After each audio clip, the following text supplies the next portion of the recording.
Hey, I'm so excited for everyone to join us for today's Taiki Talk. And thanks for coming back. We took last week off because I say we, I'm a queen apparently. So I was on vacation with family. And so I'm super excited about my guest today, Steph. And I've worked with her before. She's brilliant, which is one of the reasons why, well, I guess she asked me, but she was literally on my to-do list. So she emailed me. I was like, okay, I was gonna ask you. But she's brilliant and I love working with her. So I'm super excited to have her as a guest. And I'm just going to tell you a little bit about her before I ask her to tell us about what she does and how she does it. She's a career story coach and a personal branding expert. She helps professionals discover their career direction, position themselves as experts in their field. I can let you know that that's absolutely true. It isn't just something she made up. I've had clients have great success working with her too. So I'm going to turn it over to Steph. And I love for you to, again, thank you for being a guest on Taiki Talk. So why don't you tell us a little bit more about what you do, what a career story coach is? Like how does that work? Yeah, thank you. I appreciate being here and thank you for having me. So basically, kind of a career story coach focuses on telling that career story. Some people really struggle with, especially when they're facing a career change. I work with a lot of people who are in transition, moving from one industry to another or just revamping their career completely. And Yeah. so the career story coach really helps them to build that story that's going to serve them in their new career direction. So there's Mhm. so many transferable skills from our background that we can use. And so being able to draw those out and talk about accomplishments in order to build a proper career story that will help you get a job in your new industry or your new field. That's kind of what it's about. Right. And followers of Taiki Talks know a couple weeks ago, we had another Steph on, Steph Graham.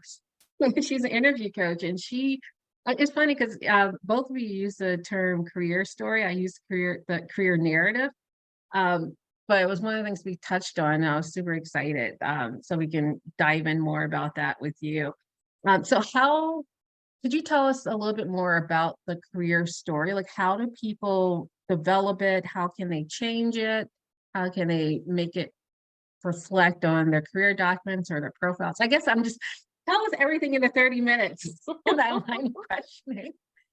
Yeah, I think like the biggest thing is it really helps to know which direction you're going because that can really help to um, talk about your story depending on the direction you're going. So when you have a direction in mind, like a career you're interested in or an industry you're interested in, the first thing to do is really get to know what those hiring managers are looking for.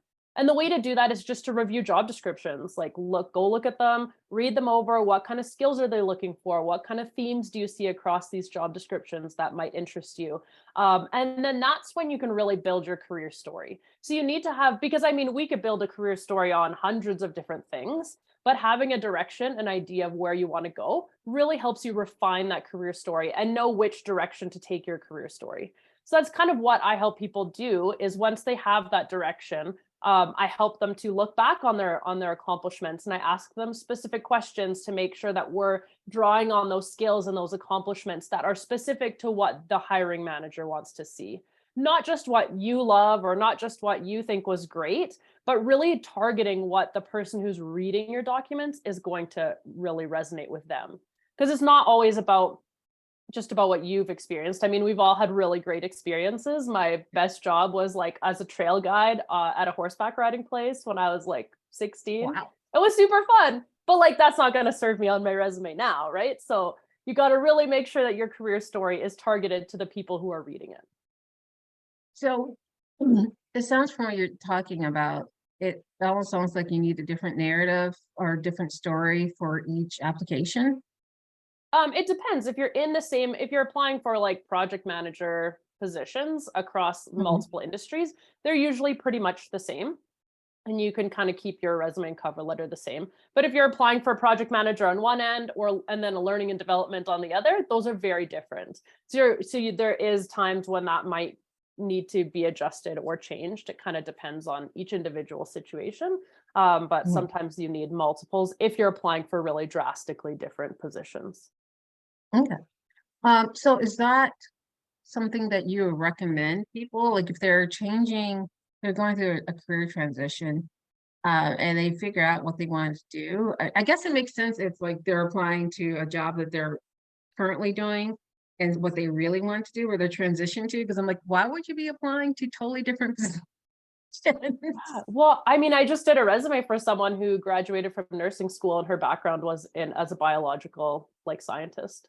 So like Mm, it's very right. That's a resume that's I mean, as an someone who's not well versed in resumes, that's a very challenging resume to write. Like, how do you write it so that the people in the nursing field want to call you back? Because if you just mhm, focus on your past experience, they're gonna be like, well, that's not really relevant to us. So I don't really that's not gonna make that much sense. So I've also helped someone who was a director in a bank and she transitioned over to a director in a nonprofit. And she had been sending out her resume, just like her regular resume with like all her banking information on it. She was sending it out time after time and it just wasn't getting any callbacks.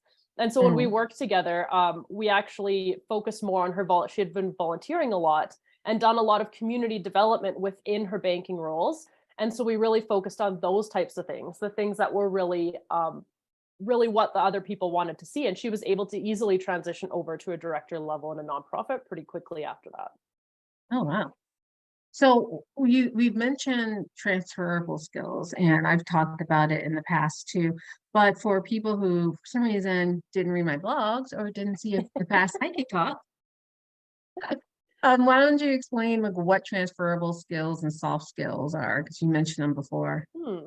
Yeah, transferable skills are anything that you can take from any job and transfer it into a current job. So like if you were working in customer service and you wanted to move into sales, well, sales deals with a lot of customer service. So doing Mm, all those customer service skills that you have, like dealing with conflict, de-escalating concerns, providing mm, positive customer experiences, those are all transferable skills that would transfer into a sales type role.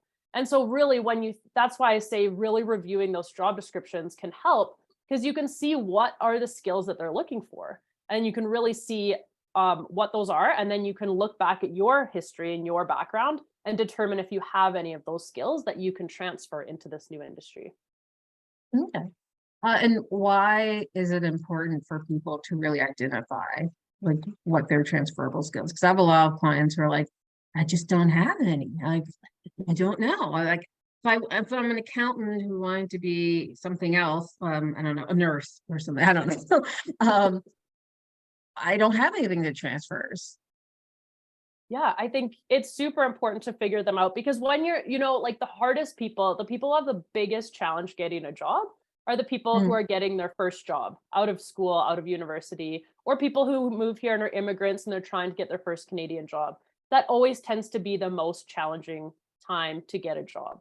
So when you have transferable skills, when you can show those transferable skills, you are no longer getting a brand new job in a brand new industry, right? You're mm, able to bring that experience with you. You're able to show those people that you have experience and you're not coming in as a brand new person. So I think that showing those transferable skills is super helpful. And for your accountant turning nurse, being detail oriented, dealing with sensitive information, dealing with customers, those are all things that nurses do, right? Like they deal with sensitive information, they do data entry, a lot of charting for their patients, and they deal with customer service. So there's always a transferable skill there. It sometimes helps to connect with a coach or a resume writer in order to figure those skills out, because they're the ones who are going to really know what skills to look for. Take note, y'all. I just made up that example, and just like that, she came up with what 4 or 5 transferable skills for this imaginary person. So take note. So you also are a personal branding expert. What's the difference between a career narrative and a personal brand? Well, I think the career narrative really speaks to your personal brand. So when you're Mhm, creating your documents, your resume, your cover letter, your LinkedIn profile, it's your career story that's really going to speak into those things. So being able to know like that direction, kind of where you came from, those accomplishments, those are all the things that are going to build your documents in a way that is going to resonate with the hiring managers who are looking at them. Okay. And so how do you figure out your personal brand and amplify it? I think the big thing is to know the direction you want to go. To Mhm. amplify it, you really want to look back at your background and think about those things where maybe you went above and beyond at your role. Like if you're talking about sales roles, definitely numbers, any data that you have, percentages that you increase sales by. Some jobs that don't have data, like being a teacher, you don't always have data, but you got to think about what are those things that the hiring manager wants to see. So, like, how did you help the kids feel safe? How did you build a safe and inclusive teaching environment? Like, different things Mhm. like that are accomplishments in that type of a position. And so, really making sure that you look back and not just what I find a lot of people do with their resume and their documents is just listing their responsibilities. Like, this is what I Mhm. did at the job. I mean, basically just regurgitating their job description. But that's not what the hiring manager wants to see. They want to see how you as a person made a difference. Like what did you do that impacted the workforce. And so that's really what's going to elevate your personal brand. That's really what's going to resonate with hiring managers, and it's really what's going to make you stand out because most people don't write accomplishment based resumes and cover letters. So Yeah, it's a big one for my clients. It's like pulling teeth, pulling out like accomplishments. I'm like, no, specific things. Like you're amazing. What's a big project you work on? What was the outcome? And so I really focus on their accomplishments, and then really sometimes it is like mhm. pulling teeth, which is an awful saying. But anyway, Yeah, but I think um, like the big thing with accomplishments is a lot of people think like, oh, well, what I do every day is just boring. It's not an accomplishment. But we're not talking about what you think is an accomplishment. We're talking about what the hiring exactly, manager thinks is an accomplishment, right? So maybe every exactly. day you deal with 50 clients at a sales setting and you're like, that's just normal everyday life. But the hiring manager is like, we want someone who can deal with 60 clients every day, and you're doing 50 and you didn't tell me that. Like, right? Those are Yeah, the things that you got to share with them, even when it might not feel like an accomplishment to you. exactly. So that was kind of a good segue into resumes. One of the questions I always get is how long should it be? And I always tell people no longer than 2 pages. It's not a C. Unless it's a CV, because I have because I mostly work with women who are mid-career. They've done a lot. They've achieved a Mhm. lot. They've gone to a lot of schools and might have awards. So they're like, I have a 5-page resume. And I said, what? Okay, hand that over. Let's work on that. Yeah, I definitely recommend like 2 pages is the recommended length. I have worked with people who have 3-page resumes if they're like executive or VP level, and they Mhm. just have a lot of experience that's really relevant. What I find is that people often just put everything on their resume. They're like, we'll just put everything here and just see what sticks. But you really want to target it. What I say is writing a resume should be like writing the back of a book, so it should be just enough to get your attention, to get someone to be like, oh, that person sounds really interesting, but not too much where you feel like you already read the whole story and you don't need to read the book now. Right. So Right. you really want to entice them. And so that's why I recommend 2 pages. A lot of the time, 1 page is not enough. Um, and I don't recommend 1-page resumes and 2 pages. But with those people who have 5-page resumes, what I do sometimes is I have a master resume where we put everything on the resume, and sometimes it can be 3, 4, 5 pages. And then but then when you're applying for jobs, you cut out the information that's not relevant. So like let's say you're applying for a project management job, and 20 years ago you got a certificate in customer service. Well, that's not really relevant for this specific position. And you have so much newer experience to talk about. There's no point in including that certificate on there. So, just keeping things really relevant and really targeted to the position that you're looking at getting into is really helpful. So what so what about what's your opinion on objective sections of resumes? You think are you pro con neutral? No, no, I don't like objectives. So, just to clarify, an objective is I am looking for a position in this like in this company. Yeah. Yeah. Okay. Just want to make sure we're on the same page. Yeah. So when you're writing an objective statement, it really tells them what you're looking for. instead of telling them what you can do for them. So when a Uh-huh. hiring manager is looking at your resume, they're not looking to see like, oh, what does this person want to do and how do I help them accomplish their goals? They don't honestly care about that. They're looking at your resume and being like, how is this person going to fill this position and improve our company and fit in really well with our culture? That's what they want to know. So when you're writing your resume, they don't care about what your goals, your personal goals. They'll ask you that in the interview and you can answer it then. But you really want to focus your resume on how you can deliver for them. So the top, instead of doing an objective statement at the top, you include a hero paragraph, is what they call it. If you want to Google it, a hero paragraph Here. about how you're going to make a difference in the company and why they should choose you over other people who might be applying for similar positions.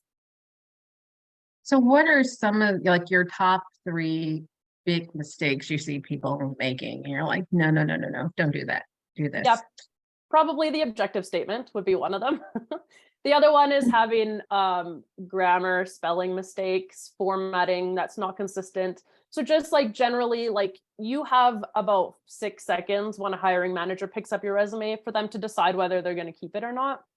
They're Mhm. very well trained in being able to see those mistakes really quickly right away. And so just making sure, I mean, there's so many tools out there nowadays, like Grammarly and everything that you can use for free, where you can just throw your resume in and make sure that there's no mistakes or have someone else read it. Just like that's super, super important. Then the third big one is probably just putting references available upon request. It's just so silly. It's not necessary. Everyone knows you're going to provide references. It's just a waste of space. You want to use that space for really valuable content rather than just statements that aren't worth it. Yeah. Well, so what are your biggest to-dos, your top three tips for people for the Um, resumes? yeah, so I think the biggest thing is definitely writing your resume for where you want to go. What I find a Mhm. lot of people will do is they'll write their resume for where they are, right? So they're like, I'm Mhm. currently a sales manager, but I'm applying for a director position, but I write my resume like I'm a sales manager.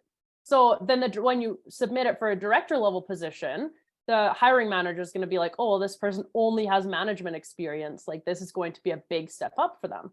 But in Mhm. reality, in their job as a sales manager, they did a lot of director level tasks or things that were transferable, like we were saying before, that can really speak to that director level position. And so, really making sure that you're speaking the language of the hiring manager. So, whatever they're looking for, whatever words they use, whatever skills they want to see, that's what you should be putting on your resume, not what you just think works or what you've recently done. So, that's And that probably goes like the back really to big one. the career narrative, career story part too. Mhm. Yeah, exactly.